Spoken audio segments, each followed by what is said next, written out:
Curse of Blackmoor Manor is easily one of my favorite Nancy Drew games, and unless I can think of any big flaws, I'm probably going to give it a 10 out of 10. Nancy's having a not so jolly holiday in England. She's here because Linda Petroff has been bedridden ever since marrying Hugh Pendlin. That is a unique premise. I'm glad they went with that angle, as opposed to going with Nancy has to stop a supernatural monster again. I find it interesting that we see Linda here in the opening, but not in the actual game. Just like the last four games, Nancy ends her opening letter by saying she has an uneasy feeling about this place. She gets dropped off at the gates and walks up the dark pathway alone. When Nancy reaches the door, a voice growls, "Nancy." She turns and sees nothing. When Nancy hears a second growl, she sees glowing red animal eyes. Nancy cries out, scared, which is a little out of character for her, but definitely sells the idea that Nancy is in legitimate danger here. When Mrs. Drake looks, the moor is empty again. Mrs. Drake huffs and orders you to come in. Now, I like this opening scene. It draws me into the story much more than the previous game openings did. The opening of the last two games were Katie's boat is sabotaged and no one's talking to Nancy. I am way more interested in learning about the Blackmoor Beast than either of those two things. Nancy talks briefly with Mrs. Drake in the hallway, and this is the weakest part of the opening. The animation is kind of off. Mrs. Drake stares at Nancy's shoulder and she moves her arms around randomly. It doesn't look good. She tells you that Americans always see things at night, and Nancy should go unpack since Linda can't receive visitors. We start in Nancy's room, which is pretty neat looking. This is another game where the scenery is consistently good. The manor looks elegant and imposing, like the Pemblins themselves. The way things are laid out makes the manor feel very spacious, which I liked. The different rooms have a fair amount of variation and interesting ornamentation. Overall, good scenery. That said, I think Linda's room could be improved. You can only navigate a small corner of the room. There's nothing to look at besides the small end table and two pictures of Hugh.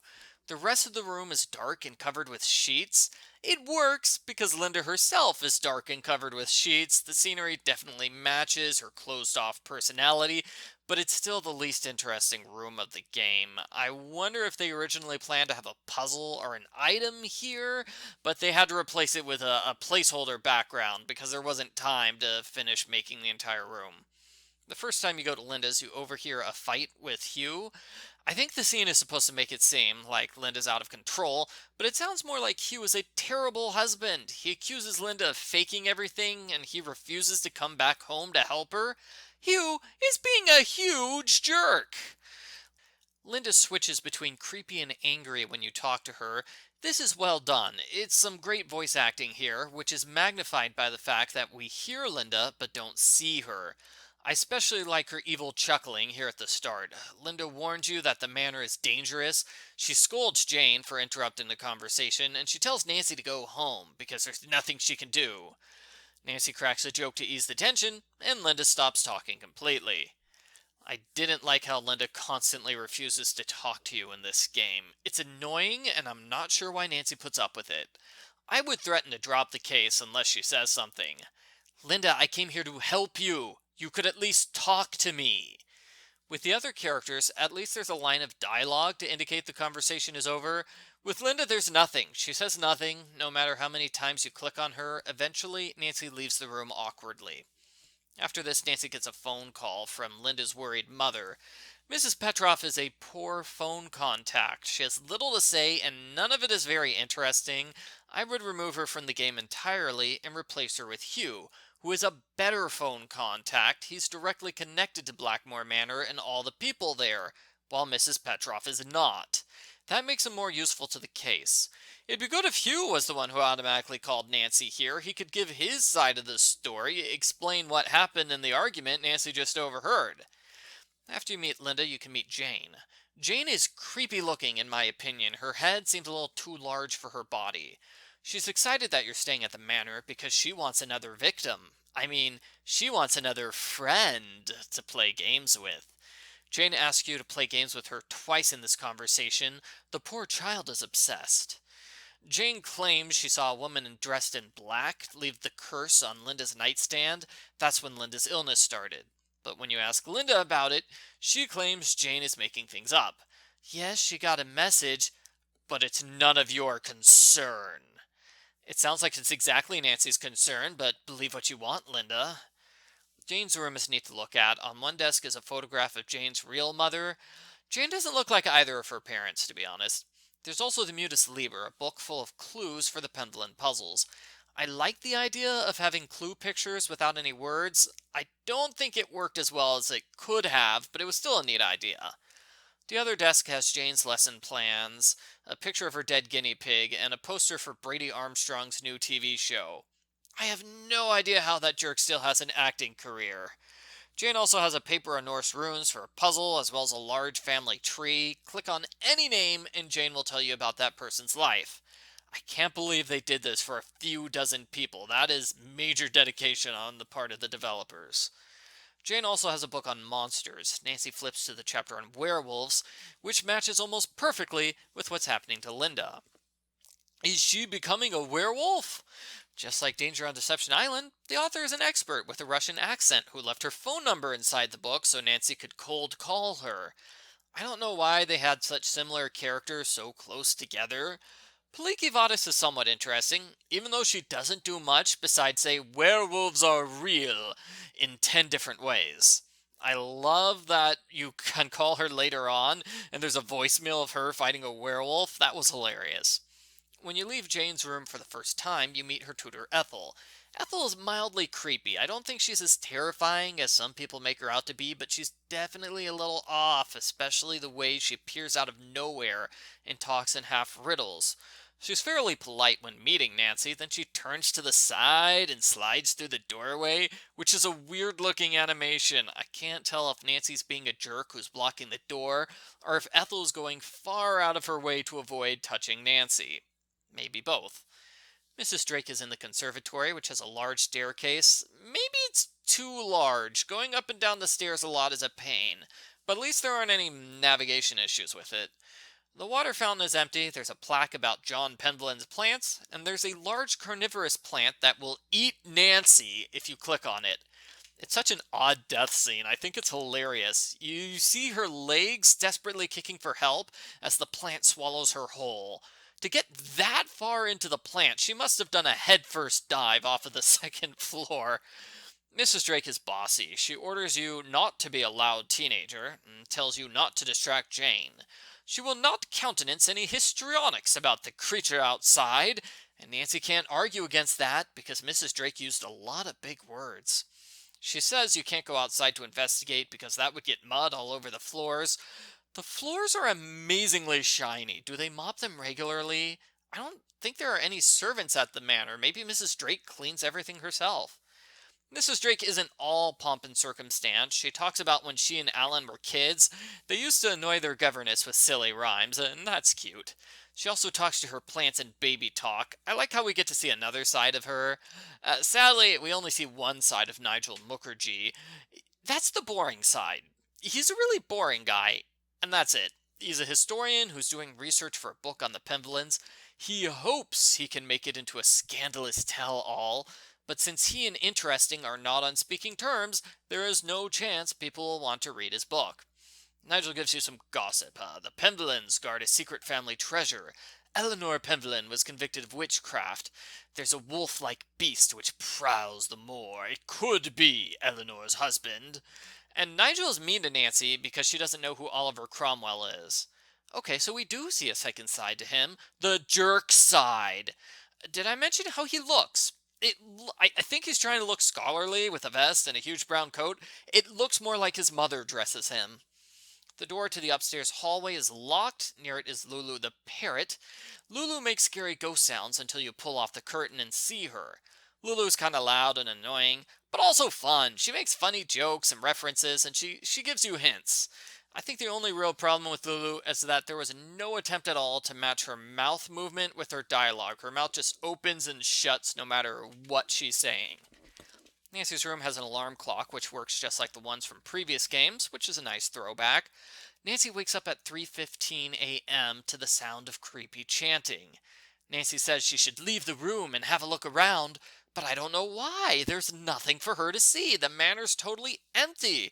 The game basically tricks you into leaving the room for no reason. If you wake up Mrs. Drake at night, there's a death sequence where she screams loudly. Then you get fired with your luggage next to the open door. It's like they got Blackmoor Manor's game over scenes mixed up with Shadow Ranch's game over scenes. When you talk to Linda the next day, she's amazed that Nancy is still here.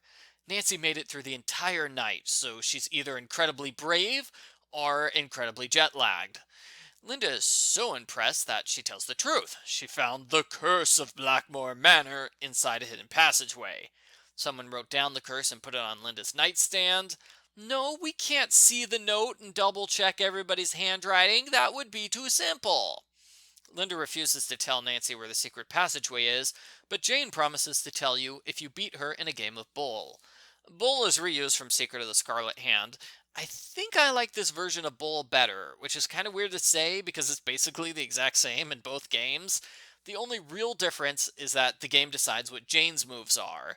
But I think it flows more smoothly here in Blackmoor Manor. It's more interesting to have Nancy play an opponent than to have her play herself, so I'm okay with them reusing Bull here. When you win, Jane says the passageway is in the East Hall, and when you tell her the door is locked, she gives you the key.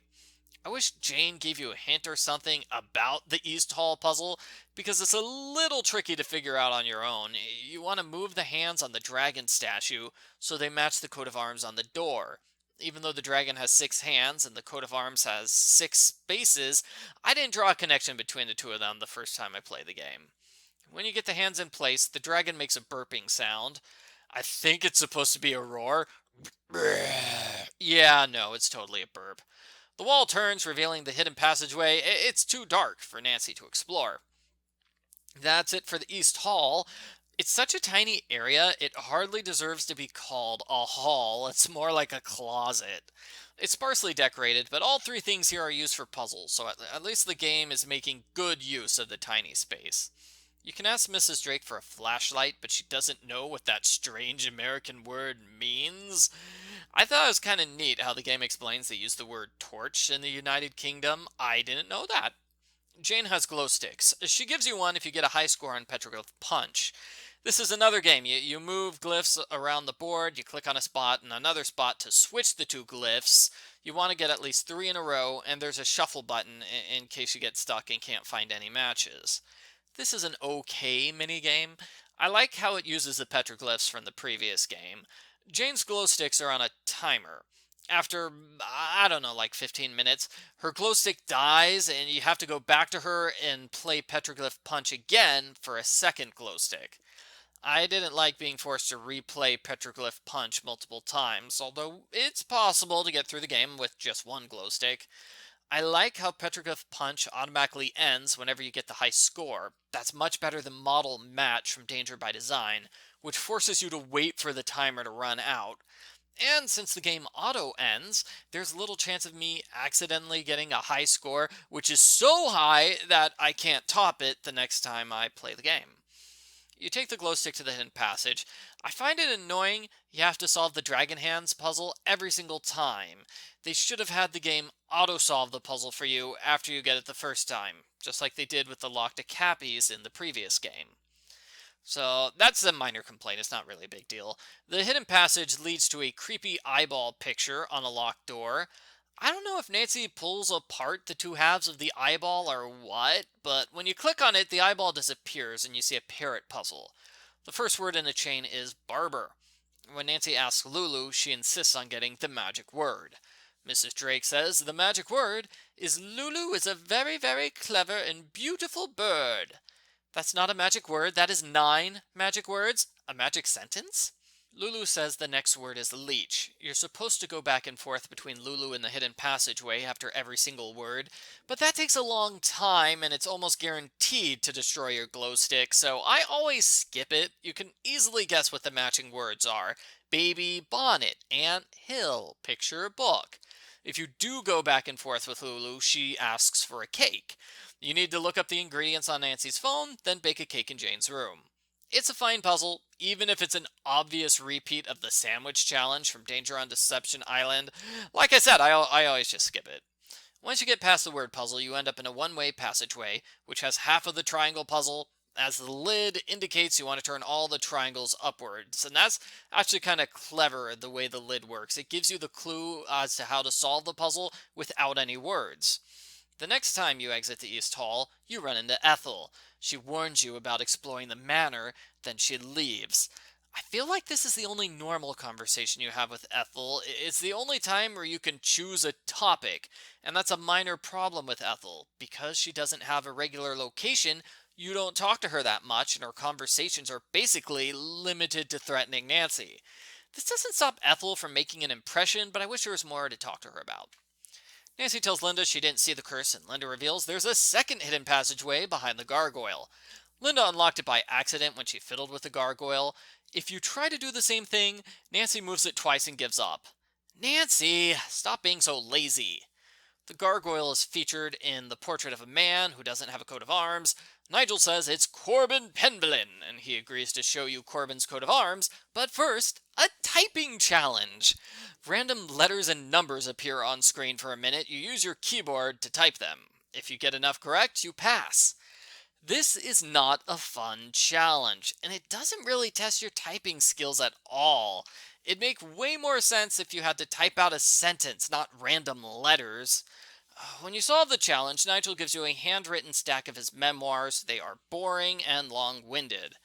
There's a sentence or two about picking vegetables in Arizona, but I don't think that actually happened to Nigel. I don't think he's actually writing about Shadow Ranch. I think Nancy's just putting joke sentences into his memoirs to relieve her boredom.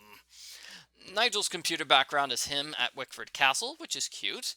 He has a text file from his publisher which says the novel could be a bestseller if he delivers the goodies. Yeah, that's Nigel's motive. He's trying to drum up interest in his book by starting rumors about the Blackmoor beast. That's a bit of a stretch, if you ask me. I don't know what's less believable. Nigel making an absurdly complicated scheme for a small amount of publicity? Or Nigel writing a bestseller? I would be surprised if more than 10 people bought his boring book. Oh, Nigel's totally one of those school professors who forces his class to buy his book just so he can make money. Blech. If Nigel's motive was, I want to find the Pendleton treasure, that would work better than, I'm trying to write an awesome book. He only expresses mild interest in finding the treasure in his computer notes. These notes contain extra clues for the puzzles, information like Mercury needs to face north. The notes change as you play through the game, but they're not too interesting because Nigel wrote them. Nigel lays a picture of the coat of arms on the desk. It has obvious directions on it, left, right, left, left. It's very late at this point. I can't believe Nancy stayed up past 3 in the morning typing Nigel's memoirs. I would have fallen asleep in the first 10 minutes. The lights are off when Nancy leaves the library. She sees Jane and Ethel holding candles, wearing headdresses. They chant, no key without toil, no fire without oil. And Jane pours oil in a hole in the floor. That scene is definitely creepy, especially since it comes as a total surprise. Ethel's inducting Jane in a secret Penvlin society? So weird. And then Ethel reminds Jane to keep it a secret and study for her math and brush her teeth. And please stop nagging me, Ethel. It's creepy. Ethel is so casual after doing something so odd. Nancy moves the gargoyle in the correct way to open the second hidden passageway. It has a peephole in the Linda's room, and this is also super creepy. You get to see her hairy werewolf hand grab moisturizer in the mirror. It's our only glimpse at Linda, and she does look like a werewolf. It's a big shock. There's a plaque with a curse on it. It says you can prove your innocence by spelling out Eleanor's name in runes. Did Linda not notice that part? If I was afraid of being cursed, I would 100% try to solve the puzzle that undoes the curse. Solving it opens up a hidden passageway inside the hidden passageway. You follow it downstairs to the other half of the triangle puzzle, and here you have to go back and forth between the two halves of the triangle puzzle until all of the triangles face up. This turns the wall, revealing another hidden passageway in the hidden passageway. Blackmoor Manor has so many hidden passageways. This one leads to a door. There's a box above the handle, which has a glowing stone inside. Hooray! Now you don't have to bother with glow sticks anymore. My only complaint about the glowing stone is that it'd be nice if the glowing stone automatically went back to your inventory whenever you leave hidden passageways. It's a minor pain to put it back into your inventory every time. The door leads to the spinning room's maze, and I can 100% understand somebody getting stuck on this puzzle. Completely stuck. It is tough if you don't know how it works. There's a map inside, but it's somewhat easy to miss. It's almost like you need a map to find the map. And even with the map, it can take a while to figure out how the puzzle works when you shut a door that one room rotates around the outside.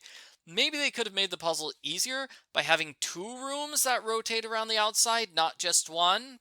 Maybe that's how I would improve the puzzle. So, solving the spinning rooms puzzle leads to a door. This door has a weird symbol on it. Nancy decides she's going to ask Nigel for help before she messes with the door.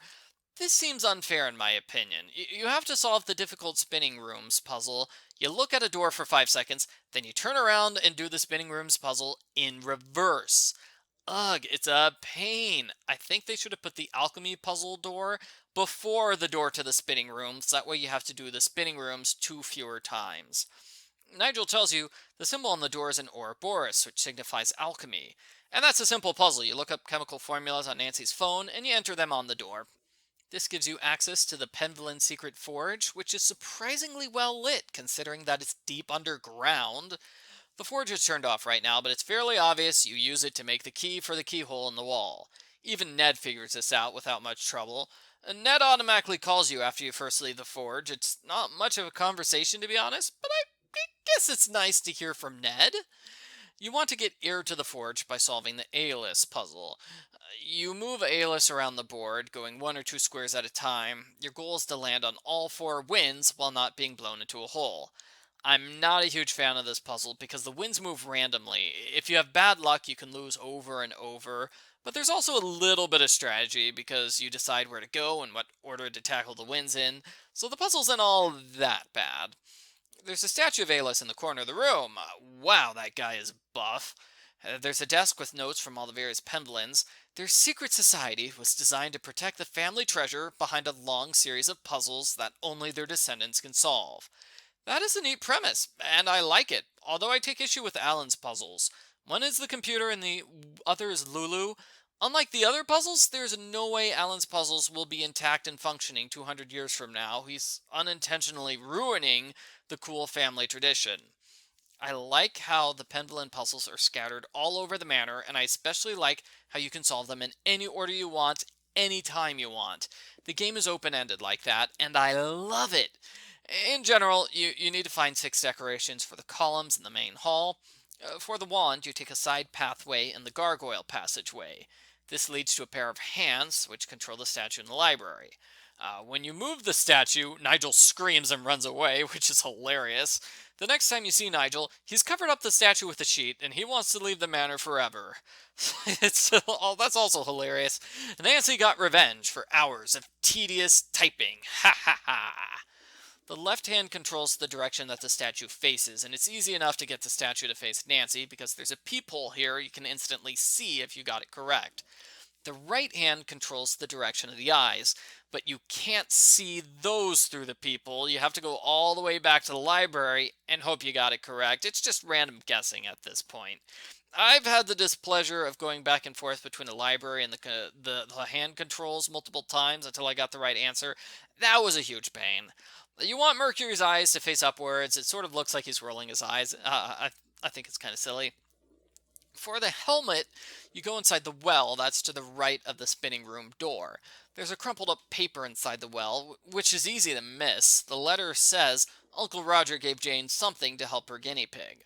While it's not a bad clue, I bet no one saw it and realized, oh, Jane has her uncle's hair growth formula. She's tricking Linda into being a werewolf. Both Jane and Hugh mention that Uncle Roger is bald, so I have to wonder why he's not using the hair formula himself. This is really effective hair growth formula. Brady Armstrong would pay a fortune for it. How did the paper get inside the well anyway? Those areas were closed off before Nancy solved the triangle puzzle. There's another triangle puzzle on the door to the well. You want to move triangles around 3 spots until you get 4 triangles in one area. Nancy helpfully explains how the puzzle works, which is great. I don't think I would figure it out on my own, even after seeing the clue in the Mutus Liber. I like the triangle puzzle. I find it tough enough to be a challenge, but not so tough that it makes me discouraged. Solving the puzzle feels the well, so you can do the frog puzzle in the conservatory. I flat out hate this puzzle. You're supposed to move the frog to the left without landing on an alligator tile. It'd be an okay puzzle if the alligators are in the same place every time. It'd also be an okay puzzle if it followed the rule of alligators are always next to trees, like the book in Nancy's room says. But no, the alligators move around randomly. They're in a different spot every time you play, and there's no way to know where they are. So moving in this puzzle is just 100% luck. You click and hope you don't lose. That's terrible. I hate being forced to restart this puzzle over and over and over and over again just because I landed on a random alligator tile. When you solve the puzzle, Frog gives you the helmet. For the clock, you need to use Alan's computer in the library. It's the only thing in the back half of the library that's worth looking at. The computer has a password. You get the password by playing Skull and Bones with Jane. The game works like Go Fish, it's perfectly fine. Yeah, it's a touch annoying that Jane constantly makes you play games, but I'd rather have that than being forced to do chores all the time. Games are better than chores. Jane says the password is on Alan's coat of arms. It's Pergamentum Exit, which is Latin for garbage out. That is a weird, weird motto. Anyway, the computer has a 13 ghost challenge. You want to find and click on the 13 ghosts in the manor. I really like this challenge. It's a lot of fun, and the ghosts are cute. It's the same search everywhere challenge that the previous game had with arrowheads and the sticks in the backyard, but it is way more entertaining. I like how you can see most of the ghosts from multiple angles, and I like how Nancy keeps a running tally. It's a big help to have her say, "There's only 3 left." When you beat the challenge, Alan's computer tells you to pull below the vase near the dragon. I find it odd that every line of Alan's dialogue is read out loud, except this one. He talks, he says nothing for his most important line, then he talks again. It's weird. Pulling below the vase reveals a hidden slide. Going down the slide is way more fun than it should be. I want a slide like that in my house. There's a target near the end of the slide. Take Bridget's cricket ball from the kitchen hallway and throw it at the right time to get the clock. Ethel confronts Nancy at this point. She scolds you for not listening to her warning. She refuses to explain about her creepy midnight rituals, and she threatens that she will kick you out of Blackmoor the instant she gets permission to do so. That's creepy and mean, and it's also Ethel's last appearance. The game doesn't follow up on her threats, so Ethel gets a free pass for her openly hostile behavior. I'm surprised it didn't get mentioned in the ending scenes. Instead, the ending makes it seem like Mrs. Drake is the scary one. No, she's not. For the lightning bolt, you go up the stairs between Nancy and Jane's room. Each step makes a weird sound. Whoop, wah, bling. You want to duplicate the order of the sounds by pulling levers at the top of the stairs. This puzzle's okay, but it's just plain weird. It's a staircase with really, really weird sound effects, and the staircase leads to nowhere. Why is nobody else questioning the existence of these stairs? Well, the puzzle gives you the key to the keyhole by Jane's door. Nancy needs butter to loosen up the keyhole. Get some by calling the Boar's Head Pub from the phone in Nancy's room.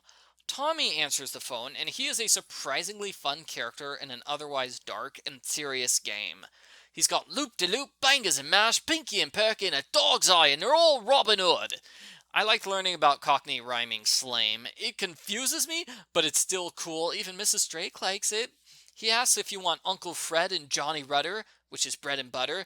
Say, George kicked her cousin in the shins, and it really hurts Beth's knees, which is rhyming for yes, please.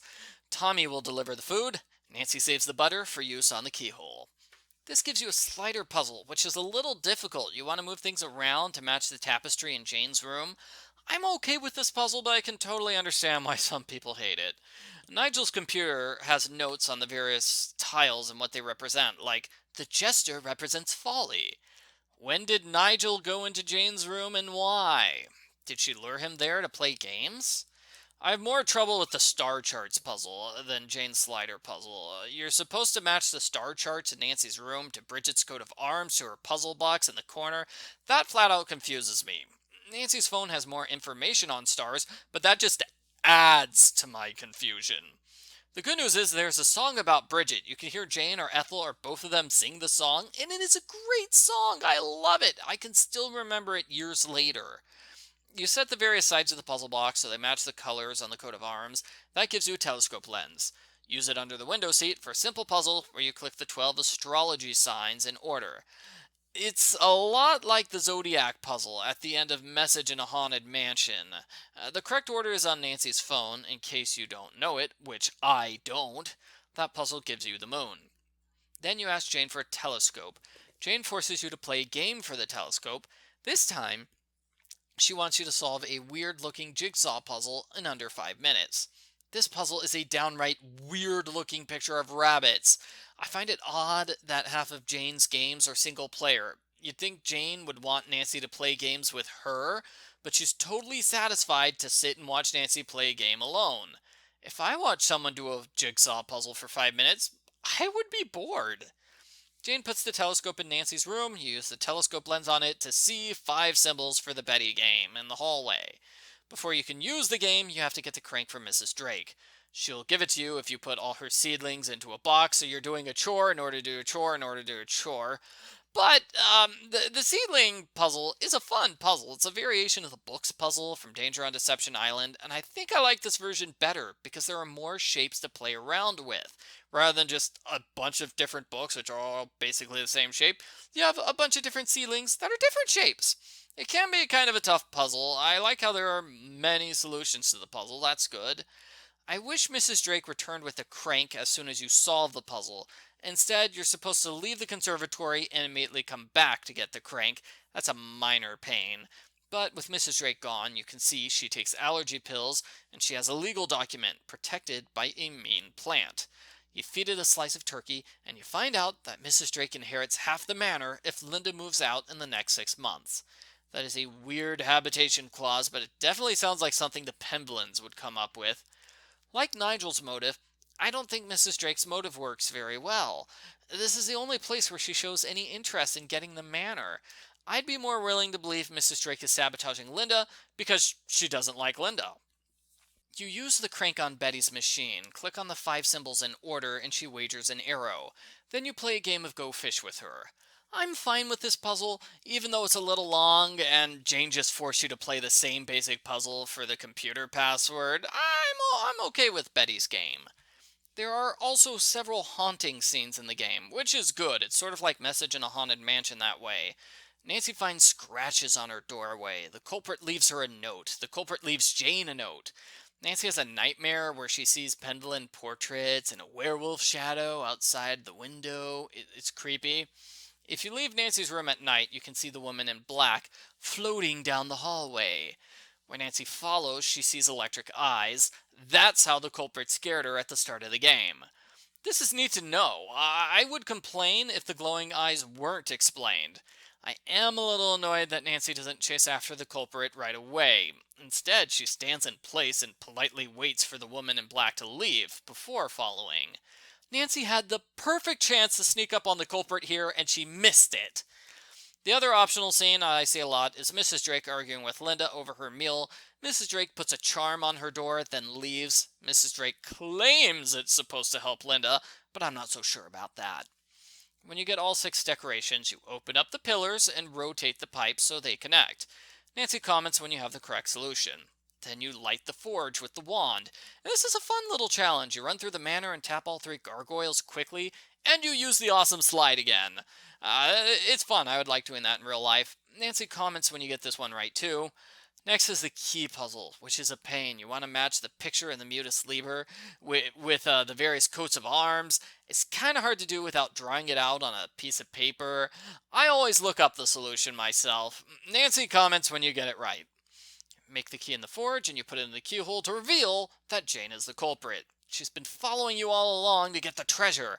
I have no idea how she followed Nancy through the spinning rooms without Nancy noticing. Those are really tiny rooms, and Nancy turned around in them a lot. Nancy must be terribly unobservant. The family treasure is a meteorite. Jane picks it up, which triggers a giant box on the ceiling. Nancy's got a few seconds to step backwards and avoid being crushed, which is a puzzle we've seen multiple times at this point. Nancy steps back, and luckily the giant box is hollow on the inside, so Jane doesn't die. Jane confesses she tricked Linda into becoming a werewolf by drugging Linda's food and putting hair restorer in her moisturizer. I find it amusing that the ending confirms this is extremely dangerous and you should never do this. Just to ensure that no kids will play this game and try it on their own. It's like Her Interactive put that in the game as a way of saying, please don't sue us. Besides, it doesn't work. You can't just rub your hands with hair cream and turn into Bigfoot. Hair cream doesn't work like that. As for slipping drugs in someone's food, yes, that is definitely immoral. Never do it. Jane attacked Linda because she hates Linda. She wants her real mother back. Finding the Pendleton treasure was actually kind of a bonus for her. That wasn't her main motive. I like how Jane's a surprise culprit, and she's got a surprise motive. I didn't see it coming, but it fits the story well. It's a nice change of pace to have a culprit who's not mainly interested in getting the fabulous treasure. It's also a surprise the fabulous treasure was not a treasure at all. It's just a meteorite. It's important to the family, but not to anybody else. So overall, it's a very good ending. It's a surprise culprit, lots of surprises, and clever stuff. Jane says she's running out of air, but no matter how long you wait, she will not die. They did not make a death scene, which is good. It would be cruel if Nancy has the option to let a little kid die. Nancy needs to go to the Aeolus puzzle controls. Aeolus is super buff, so she can use him to pick up the box and save Jane. Jane thanks Nancy, which I like. She's not an evil criminal. She's just a little kid who got in way over her head. The ending says Jane and her parents are determined to work through their problems. I'm glad to hear that. And I'm surprised Linda easily forgave Jane. I guess she has a totally different personality when she's not a werewolf. I also think it's cute that Hugh wants a chance to solve the family scavenger hunt himself. You could do it, Hugh! The rest of the ending scene is Nigel's annoying, so I'm going to have Mrs. Drake feed him to her plant. The end. That's basically it for Blackmoor Manor. Like I said at the start, I love this game. The puzzles are good. It's interesting and scary, and I really like the ending with the surprise culprit. I dislike the key-making puzzle and the frog puzzle. Those are my least favorites. I can understand other people really hating the spinning rooms puzzle or the slider puzzle on Jane's door. But even though there are some puzzles which are not so good, the game is still one of my favorites, and I love it to death. I give Nancy Drew number 11, Curse of Blackmoor Manor, a 10 out of 10.